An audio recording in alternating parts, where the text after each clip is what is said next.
दोस्तों, बिहार के मधुबनी जिले में एक ऐसी घटना हुई है जो इंसानियत को शर्मसार कर देती है। एक महिला को उसके ही गांव में घर से घसीट कर लाया गया, बीच चौराहे पर बिजली के खंभे से बांधा गया और फिर बड़ी ही बेरहमी से पीटा गया। आसपास खड़े लोग सिर्फ तमाशा देखते रहे, किसी ने रोका नहीं। यह हैवानियत कब हुई, क्यों हुई, पूरी कहानी सुनिए। घटना का स्थान मधुबनी जिला, मधवापुर थाना क्षेत्र, बिहारी गांव, वार्ड नंबर 7। पीड़िता का नाम पूनम देवी, पति अरुण महतो। आरोप क्या है? पूनम देवी पर आरोप लगा कि उन्होंने ग्रुप लोन या कर्ज लिया था। कुछ रिपोर्ट्स के मुताबिक सिर्फ 10,000 रुपए का कर्ज लिया था, लेकिन आरोपी पक्ष ने इसे बढ़ाकर 4 लाख रुपए तक पहुंचा दिया और किस्त नहीं चुकाने का इल्जाम लगाया। आरोपी कहते हैं यह महिला सभी से ग्रुप लोन लेकर पैसा ठग ली, लेकिन क्या यह ठगी थी या कर्ज का विवाद? जो हो वो किसी भी सूरत में जायज नहीं। कुछ लोगों ने कुल 1 दर्जन नामजद पूनम देवी को उनके घर से घसीटा, मारपीट की, अर्धनग्न किया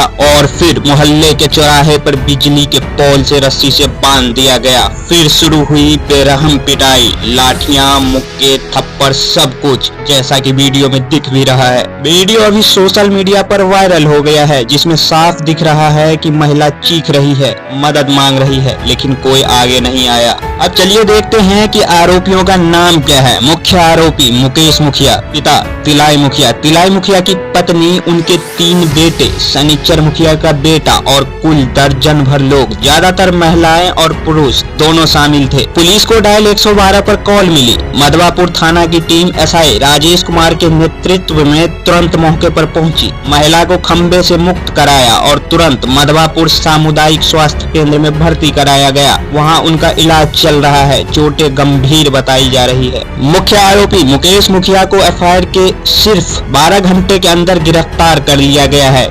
गुरुवार को उसे न्यायिक हिरासत में जेल भेज दिया गया। बाकी आरोपियों की तलाश जारी है, पुलिस छापेमारी कर रही है। यह घटना मानवाधिकार का खुला उल्लंघन है। समाज में ऐसी क्रूरता कब तक चलेगी? कर्ज का विवाद हो तो कोर्ट जाएं, लेकिन किसी महिला के साथ ऐसा सलूक बिल्कुल नहीं बर्दाश्त की जाएगी। दोस्तों, यह वीडियो शेयर करें ताकि न्याय हो, पूनम देवी को इंसाफ मिले और ऐसे दबंगों पर सख्त कार्रवाई हो। अगर आपके पास कोई अपडेट है तो कमेंट में बताएं। बिहार पुलिस ने त्वरित एक्शन लिया, ये बहुत सराहनीय है, लेकिन पूरी जांच और बाकी गिरफ्तारियां जरूरी है। जय हिंद। फिलहाल आप लोग इस वीडियो को ज्यादा से ज्यादा शेयर कर दें।